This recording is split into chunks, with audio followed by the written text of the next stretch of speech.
Good afternoon. I hope everybody's filled up with coffee and those delicious Brazilian pastries, because I have been. Thank you so much for inviting me here today. It is a genuine honour to come here to share our experiences and to learn more about the kinds of activities that you're doing here in Brazil, and the fact that we're facing exactly the same challenges whichever continent we are. And this morning, all the same themes and ideas that we're discussing in the UK and Europe are coming out here as well.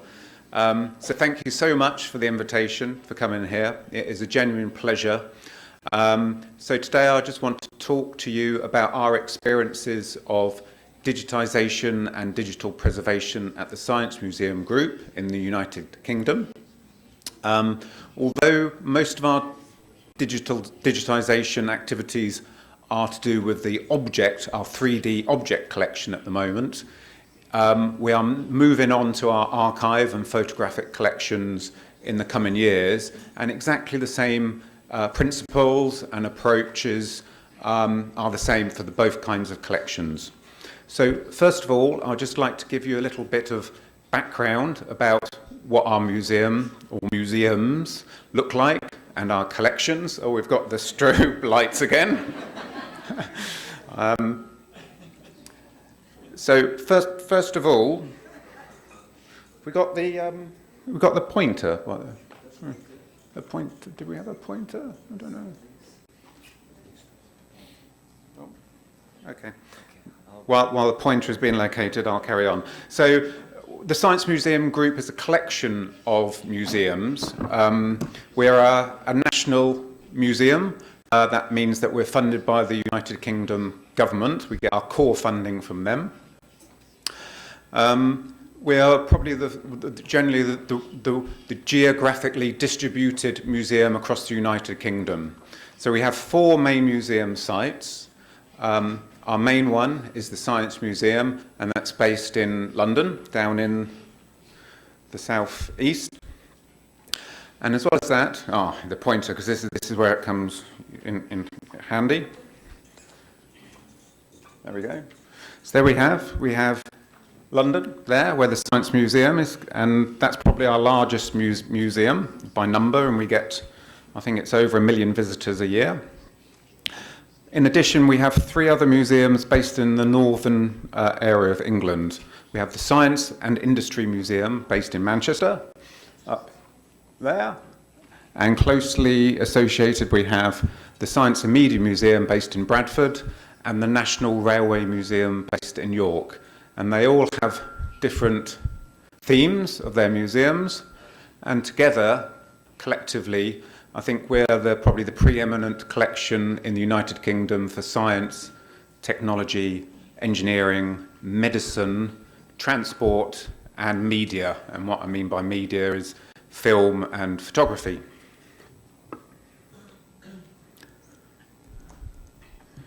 So a brief overview of our collections. The Science Museum, it has an estimated about 320,000 objects and a very large archival collection and a historic book collection. The collections go back to the 18th century to modern day. It's particularly strong in UK and Western Europe, but it does have global reach in its collecting. It has sort of 3 main themes which the library and archive support, and that's the history of science. So it goes back to the very earliest developments of science in the UK. It has a very large medicine collection, which is about 1/3 of the object collection, which is the Henry Wellcome collection of medical instruments and anything loosely related with medicine. And then we have the technology and engineering. The libraries and archives, I can't remember, it's vast. It's got umpteen kilometres of racking of particularly library material there. So the kinds of objects we have vary enormously. It goes from, we have a large object store down in the southwest of England, and that includes, we have planes, we have trains, we have cars, We have large printing presses, machinery, and then it goes all the way down to lots of small and medium-sized objects based in the London store at the moment.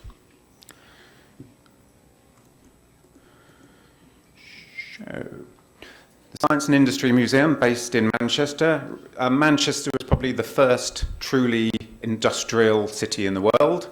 That's where sort of the Industrial Revolution very much began in the north of England. And the museum is based on a very historic site itself. It's actually at the terminus of the first intercity railway line between Liverpool and Manchester. So it's actually based around the old platforms and passenger terminal there. And it tells particularly the history of Manchester, the textile industry, all the raw cotton used to come into the UK and Liverpool. It used to be shifted to Manchester where it was made into cotton textiles and then shifted around the world and sold through that way. So it's an incredibly important industrial heritage history there. In the 20th century, it was very important in local manufacturing of trains and planes as well. So it's got a very rich history there. It's also very important for science and technology, with some very famous scientific people within the city, John Dalton and James Joule, and has heavily links to their experimentation. And importantly, it's actually got a very strong collection about electricity there, and I'll mention that a little bit in a moment. Pharmaceuticals, and really important for computing and the history of computing, where some of the very earliest commercial computers were designed and made in Manchester University. And more recently, we're collecting artifacts about graphene, which is one of the most sort of latest wonder substances being used in modern technologies. In Bradford, we have the National Science and Media Museum. So its focus is on photography and film and sound. It's one of the most significant collections in the UK for this kind of material. It has over 10,000 objects and about 3 million photographs. Includes the Kodak Museum collection, which came up from London quite a few years ago. And we are seeing some of those very earliest digital cameras in the presentation this morning. And it includes sort of cameras from the very earliest days of the technology all the way through to modern digital cameras. So it's got a very impressive collection there. Also looking at film and animation, and particularly strong with its magic lantern slides technologies as well. And moving on into the modern era, thinking about television and broadcasting technology. And then we have the National Railway Museum in York, which is our museum of railways. I think we've got over about 300 locomotives, trains, and some very significant trains, steam engines going back to the various 1840s, something like that, all the way down to the modern era. And it has a huge photographic collection archive there as well, which is inherited from all the railway companies, both glass slides going down to film, and a significant collection of artworks and rare books there as well. So around the group, it's got amazing diversity of collections, which poses significant challenges to digitize and preserve those digital assets. Here's just a few of those treasures we have at the museum. Stephenson's rocket, which is one of the very earliest steam locomotives. That's recently been on tour. It was originally based in the Science Museum, and it's been up to Manchester and is now in York. We have the Mallard locomotive. I think it holds the world speed record for a steam engine. The Babbage analytical engine, which is one of the very earliest pioneering computing analytical devices made in 1871. We have Watson and Crick's DNA model, showing you the double helix and how they modelled that. And then we have things like the scientific X-ray spectrometer. And finally, one more to share with you is the Fox-Talbot calotypes. So these are the very earliest paper negatives developed in 1840 through use in the 1840s. And we have his collection there at Bradford as well. So we've got a great collection and a very diverse collection.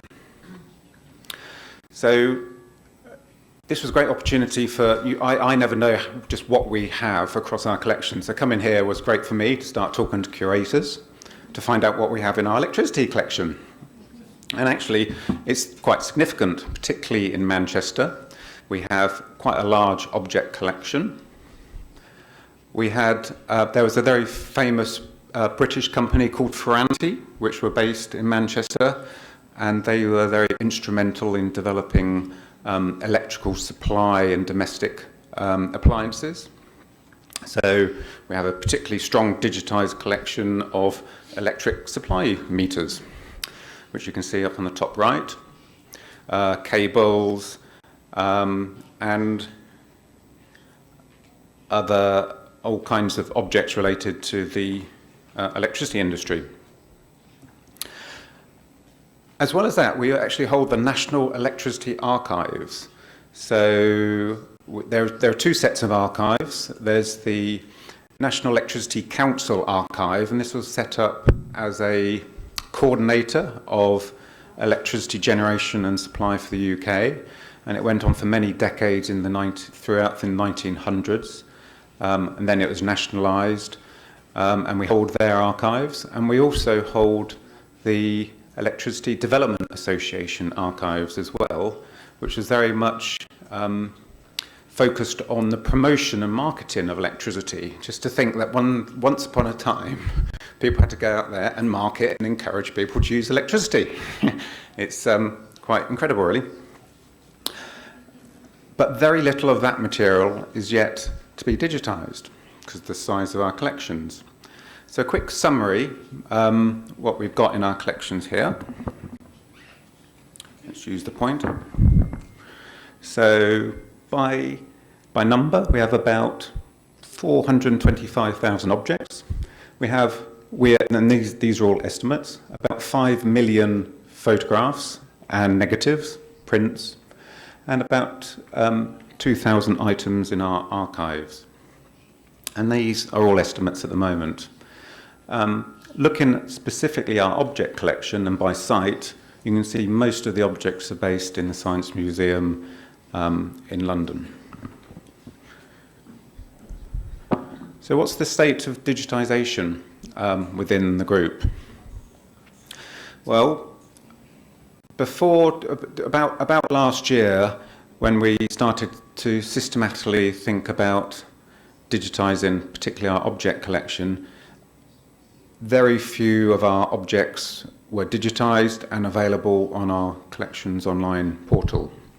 So only about 5% of the collection was available. The photographic collection was even worse, 90,000, but an absolutely small percentage, and the archive even less. So we've got a long way to start to get this material digitised and available and preserved.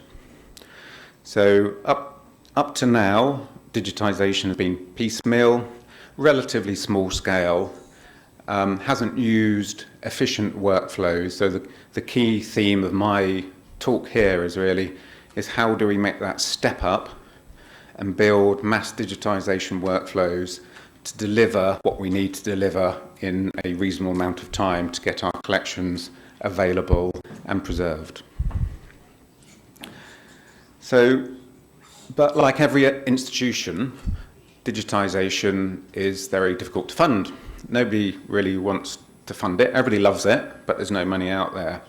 So in 2016, a very opportune moment came along when most of our collections in London are held in a store which is owned by the UK government. We share it with the British Museum and the Victoria and Albert Museum.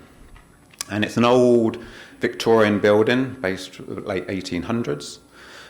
But the government decided to give us a sum of money to vacate the building and to build a new storage facility outside London. So rather than just view this as a move of our physical objects from one store to another, this was the opportunity to seek funding to actually digitize our collection. And so it's both thinking about the physical and the digital collection to ensure that it's managed better, that it's conserved and preserved better, and it's made more accessible. And that was really the key theme. We're going to actually spend some considerable money, not just moving it, but to digitize them. And for the first time, actually, making our collections discoverable to us, even inside the museum. It's interesting that so much of it is inaccessible, but only to a very few specialized curators and archivists within the museum. So our main thrust was to digitize as much as possible of the collection and to aim it as the broadest audience as possible. So we came up with a tiered digitization strategy. It's not one size fits all. Depending on what you're trying to achieve, you have different methods to digitize. So for this project to move out of our collection store, it was called the One Collection Program, and we want to do mass digitization of 3D objects, get as many of them digitized and made available. We want to look at mass digitization methods for archive photography collections as well, our 2D, and we've explored a collaboration with Google to do some of that digitization, which I'll show you in a minute. For the high end, for our exhibition program and our publicity and publications, we still continue with our high quality program of photography, which our photo studio does, both of 2D and 3D material, but that takes a lot longer to do the work. You get a much better quality product, but obviously there's a huge expense in time to do so. More recently, we've started experimenting with large object photography. You know, it takes a significant amount of time to digitize a train or a plane or a car. And we're trying to get suitable facilities in the studio to do this kind of large-scale photography. And the last year, we've started to experiment with 360 spin photography of our objects and photogrammetry to really think about what it means to digitally preserve an object for a researcher for the future. And we've just started producing some good results out of that. And our digital media team have started using advanced technology, laser scanning and LiDAR scanning to do some of our star objects as well. So we've got this broad spectrum of different methods of digitization within the group. So for the One Collection program, which we want to digitize, the aim was to digitize 75% of the collection. So we're talking about anywhere between 200 and 250,000 objects within a 2-year period. That was the aim. We had a known time limit. We had a known amount of money, and therefore we could employ 8 photographers to do the work. So using the existing kind of approach to digitization, which would on average take about 3 hours to do the photography, to upload the images, to do the post-processing, we calculated that would take 57 years to digitize that. So that wasn't really an option. So we had to think long and hard how to do this, and we had to get it down to about 5 minutes per object using our 8 photographers. So using a combination of a very efficient workflow, using barcodes to help the pipelines to get our images into our information systems. And we ran some pilots, and this project at the moment we think that we're on course to digitize about 200,000 objects within 2 years instead. So that sounds a lot more achievable. So this, I'll just briefly show you what I mean by different qualities of images. The image on the left-hand side here, that's what we call a record shot at the moment. It's something that the curators or the documentation people would take. It's a quick snapshot in the stores.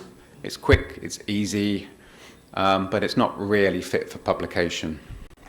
And then on the other spectrum, on the right-hand side, we have what the photo studio currently takes. That takes about 3 hours to do.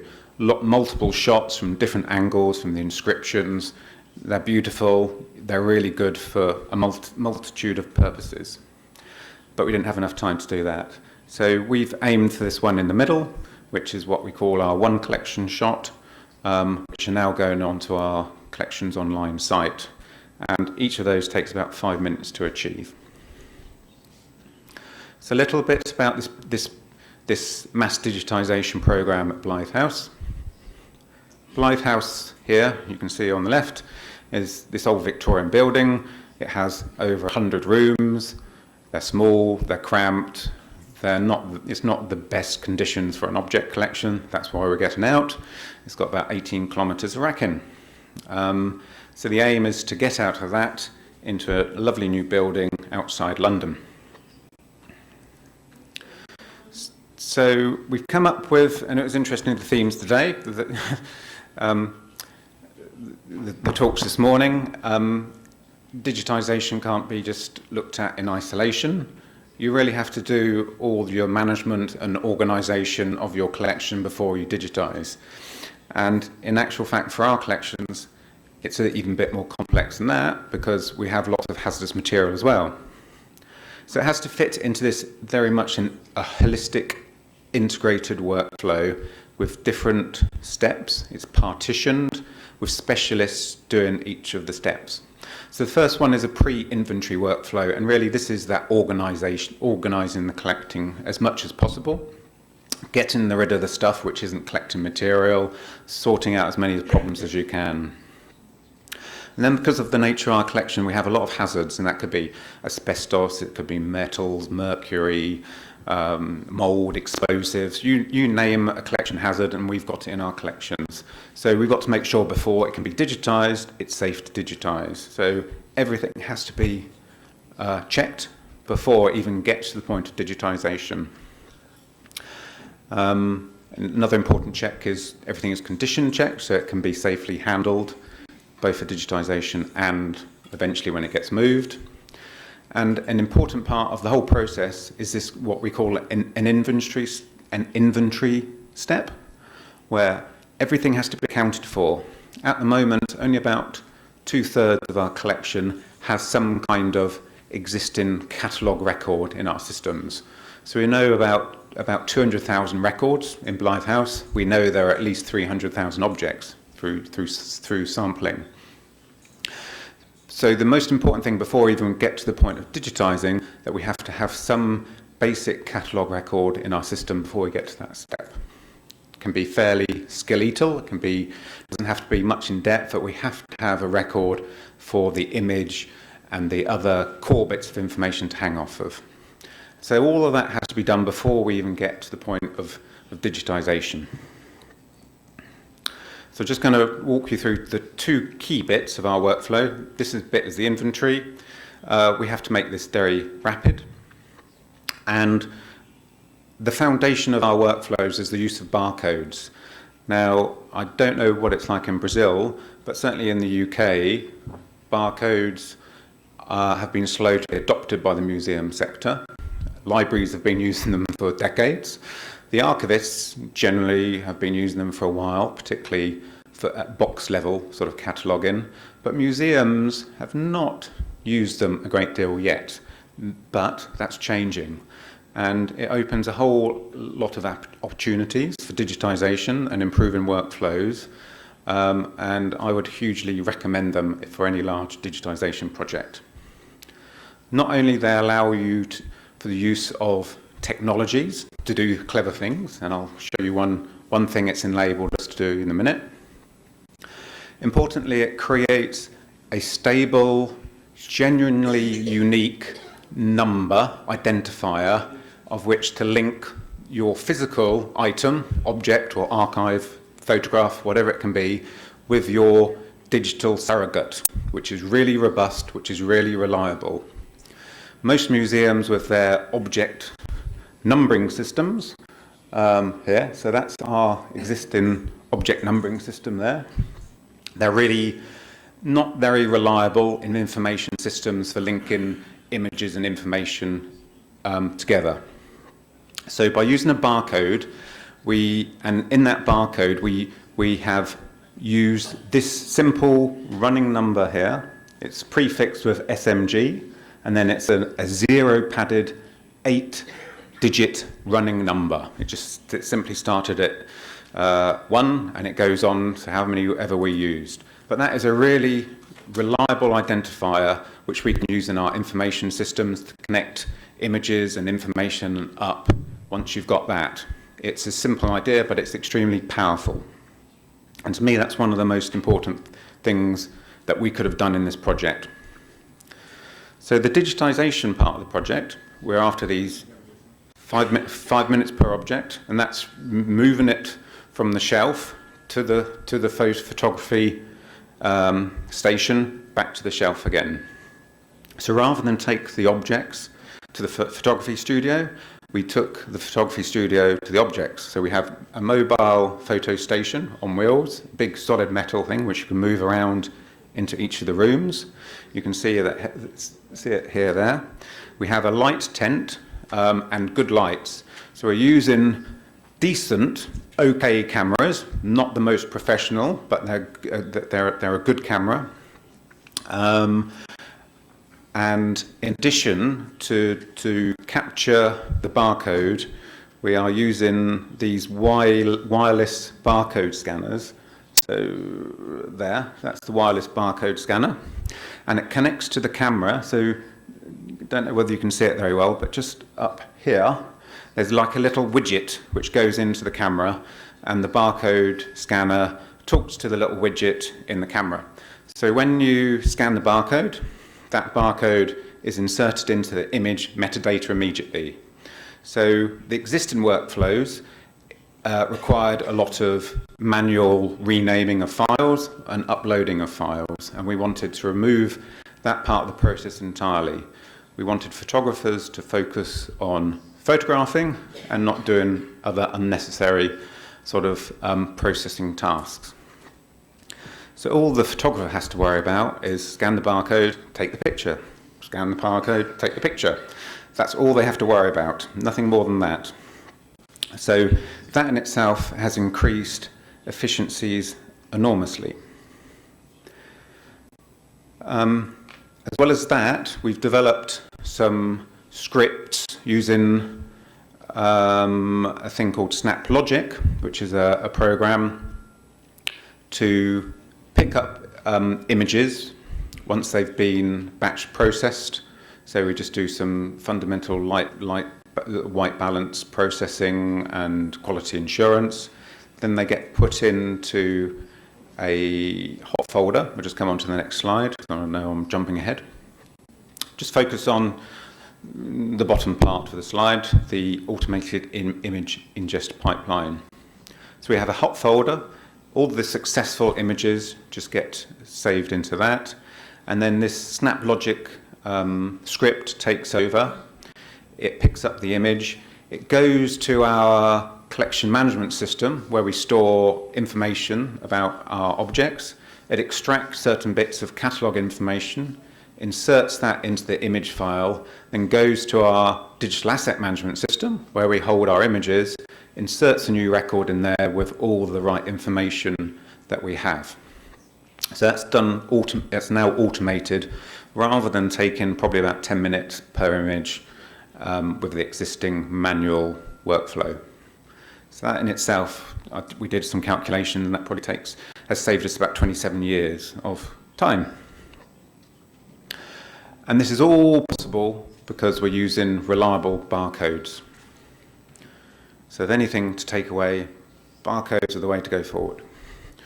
So progress to date. So we started the project April 2018, and we're aiming to complete the inventory stage by April next year. So far to date, they've manually hazard checked, condition checked, added barcodes to about 165,000 objects. Digitization started a little further behind because we had to make sure there was enough material ready for them to process. So they started September last year, and to date they've processed about 90,000 objects, of which many of them are now available immediately onto our collections online website. So just a few examples of the kind of image we're getting out of this 5 minute per object, which is pretty decent, and you can see some of the diversity. Some are quite large to medium size, but we have many small little amulets and jewelry items as well. So last year we were also approached by Google Arts and Culture, who are interested in a partnership program, and we came to an agreement that they were going to digitize the flat, what we call flat material in Blythe House, which is our print collection, coins and medals, although they're not really completely flat. But they brought in their lovely high resolution scanners into the building for about 6 weeks, and in that time they managed to digitize about 11,000 items, both the back and the front. Again, all making it super speedy with the use of barcodes. So I'll just try and see if I can follow this link here to show you a quick flavour. They are now all available on the Science Museum's Google Arts and Culture website. So we have some narratives up the front. If you go down there, you can see lots of lovely portraits and prints and coins which have now been digitised as part of this partnership. And we'd like to do more of this in the future. Not necessarily, we're going to explore with Google whether they're interested in other collections, but this is the kind of stuff that we want to do internally ourselves as well. And actually it's much speedier than digitising our object collections.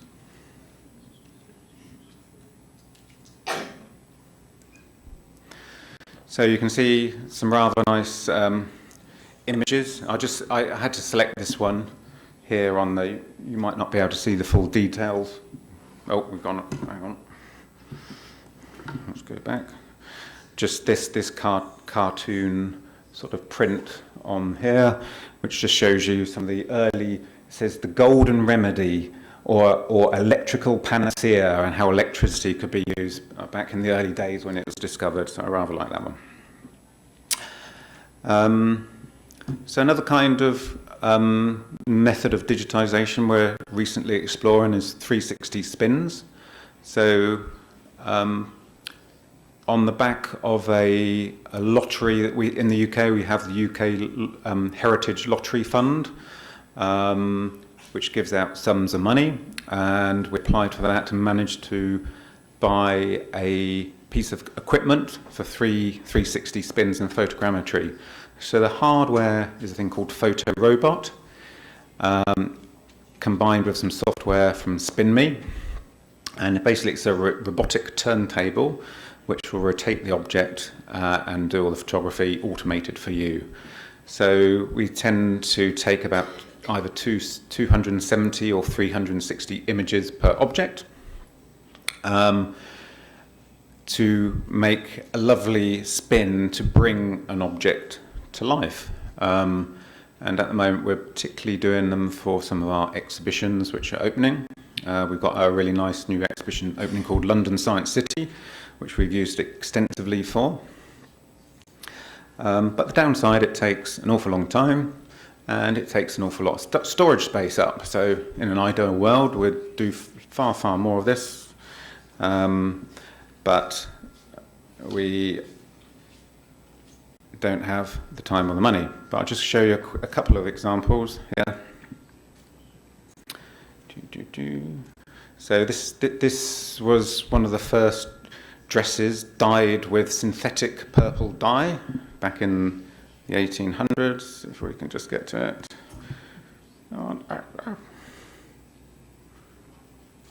going to go slowly. Oh. And there we have the 360. I can't use this. So there we go. Right. No, I'm not going to say it. All right. This is like a video game. Right, there we go. Right, let's see if we can hit it. There we go, yes.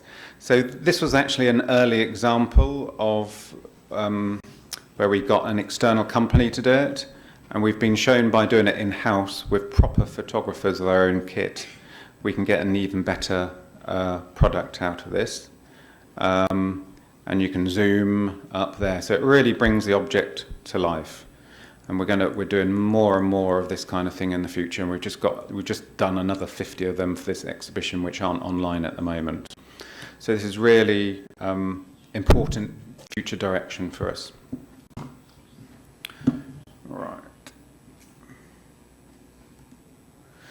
Right.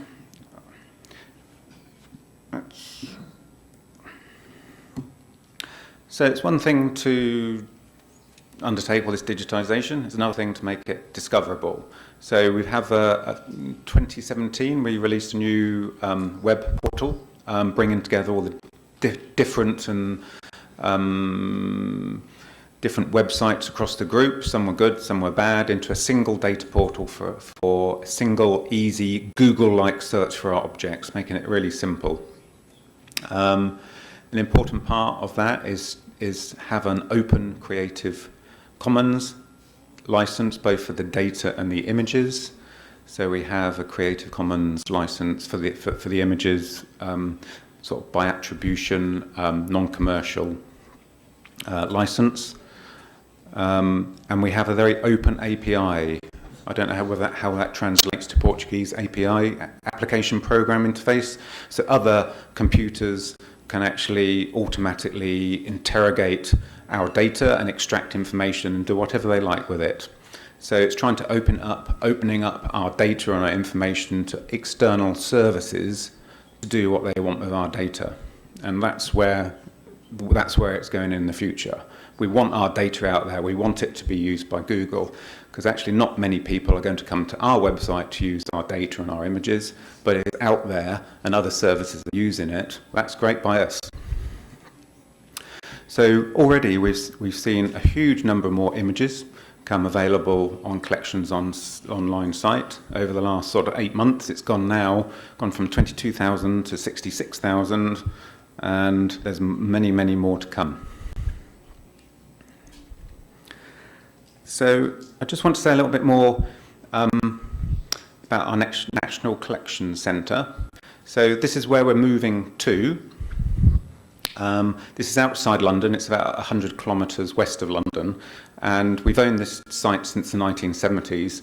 It's actually an old airfield, a Royal Air Force airfield, and it has hangars. So currently it's our large object store where we do store planes and trains, etc. But we're moving from Blythe House, which you saw earlier, and this is the building which is construction for us, which is called Building 1.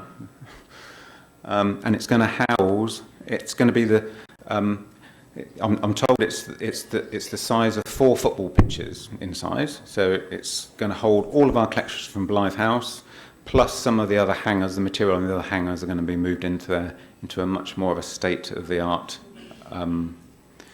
conditions. So that's being built at the moment. It's going to be probably finished next summer, and we're going to start moving our collections there. But this is going to be transformative for the museums, because it is going to be now renamed our National Collection Centre. It's going to be the hub of all our collections, both for the Science Museum and at our sites in the north, the other museums.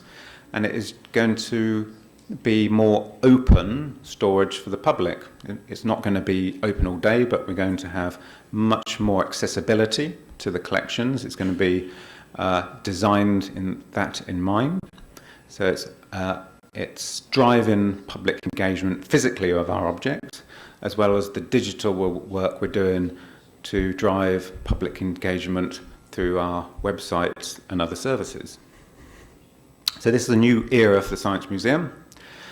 I just want to say, and I didn't provide a slide for this, but since I've got a few minutes left, it's fascinating where we are with digital preservation at the moment.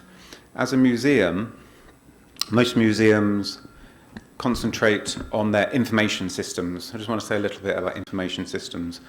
Most will have a collection management system where they catalogue their objects or archive material, and those systems will also support all of those collection management activities like exhibitions, loans, acquisitions, conservation, you name it, are embedded in that system. So we have a collection management system for our object collection, and we have a different system for our archive collection. Those collection management systems aren't very good for managing images, so we then have a separate digital asset management system. So that's a typical infrastructure, certainly in the UK, for this ecosystem of information systems. None of them do digital preservation very well. So this is something that we've realised. We've recently just had a consultant came in for 4 weeks to do a very thorough analysis of where we are as a museum with digital preservation. I don't think any of the museums in the UK are doing it very well. The archive sector is doing it a lot better than the museums, but museums hold archives. So we're at that point in time now where we're seriously looking at how do we fit in digital preservation with an existing quite complex infrastructure of systems. But I think there is a need, there is definitely a need, and we're looking at maybe something like what we saw early, Archivematica, something like that, and how that can be integrated into our existing systems to provide some of those services which our existing systems do not do very well. And I think it's a conundrum, most museums. How do you build an architecture with so many competing requirements for those systems to do? There's no one single application out there that can do it all. We need all that collection management functionality, we need a good digital asset management system, and we need a digital preservation system. And how do you slot all these things together? I think the approach that we're going to take is that not everything that we digitize needs the highest level of digital preservation. Certain things do. We don't do digital born objects. They need the highest level of digital preservation for sure. A lot of our high quality images will need the highest quality of digital preservation. But a lot of our other images may not need to have that level of preservation. So that's something we're already talking to digital preservation experts at the moment, and we're looking to actually probably have a whole new position in our organisation to manage digital preservation. So I think I'm nearly there now. I just want to say something. This is one of our mottos. This was Tim Peake, who was one of our first British astronauts who went up into the space station a couple of years ago, and he's a huge ambassador to the group. As a museum, one of our most important remits is this: to inspire futures for our future generations, and to use our collections to ensure that young people take up science, technology and engineering. And he's been a fantastic ambassador for us. And that's really what a lot of this is about to us, is to getting that information available and inspiring futures for the future. So I think I'll leave it there. Thank you very much.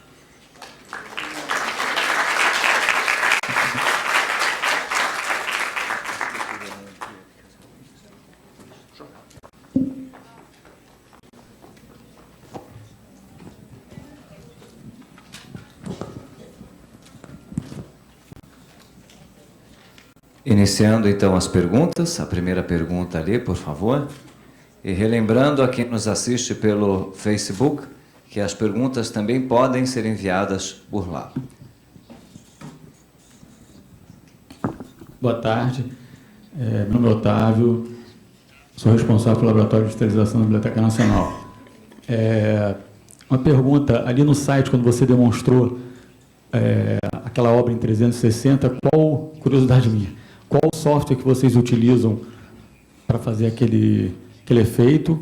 E uma segunda pergunta, na parte de captura, na digitalização, com o código-barra que você informou, vocês falaram que fizeram scripts, esses scripts foram feitos por vocês, ou vocês contrataram uma empresa, enfim, basicamente. Okay, thank you. Thank you very much for your questions. So, regarding the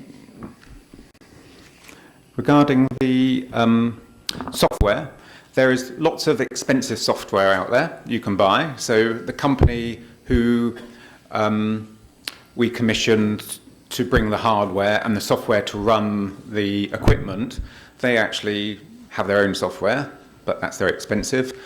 But there are other software packages which are much cheaper out there. And I think the one we use is called Object2 VR or something like that. I can certainly find the details. None of them are perfect. Some are a bit clunky, a bit more difficult to use. The more you pay, the easier it becomes to use, for sure, yeah.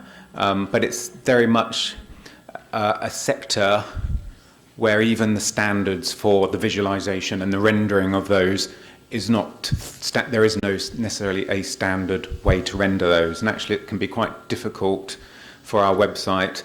Our website had to build their own platform to host those files to show them on their website. But generally they use HTML5 files there. Regarding the barcodes, you can easily generate them yourself. There is no problem in generating them yourself. It's just basically a font.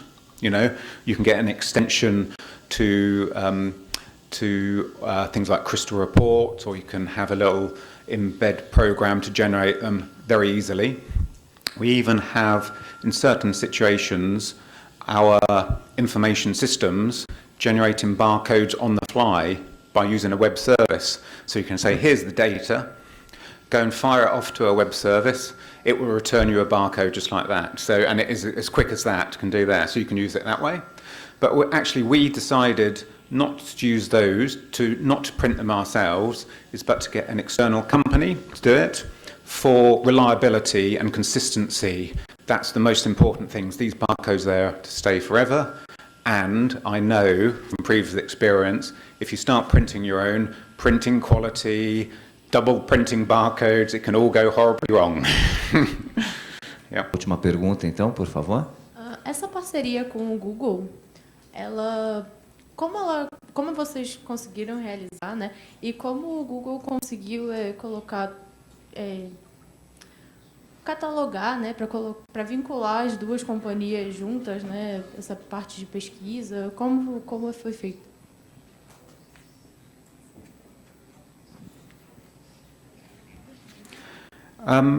It was interesting because Google have been approaching many of the museums in the United Kingdom and Europe, and I see even in Brazil and Rio de Janeiro there's been a few museums which have worked with them for their Cultural Institute website. They approached us with an idea. They were launching a new site about science and in industry, so they came to us to do it. And it was after careful negotiation. We didn't want to give them everything. We wanted to select a particular collection which was suitable. One of the biggest issues is intellectual property, copyright, author's rights. So we had to be very, very careful in which collection we chose there, and we had to make sure that we scrutinised that collection before they digitised and made them available. So that was actually for one of the reasons. And we knew most of this stuff was very old and didn't have any rights issues with it. But they did a really good job. They obviously want content, you know, it's a partnership.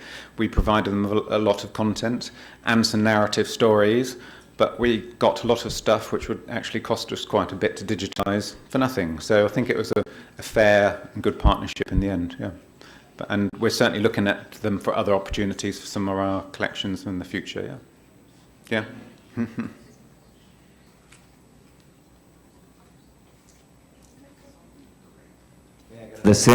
Agradecemos então a participação do Sr. Hine, muito obrigado. Thank you very much again.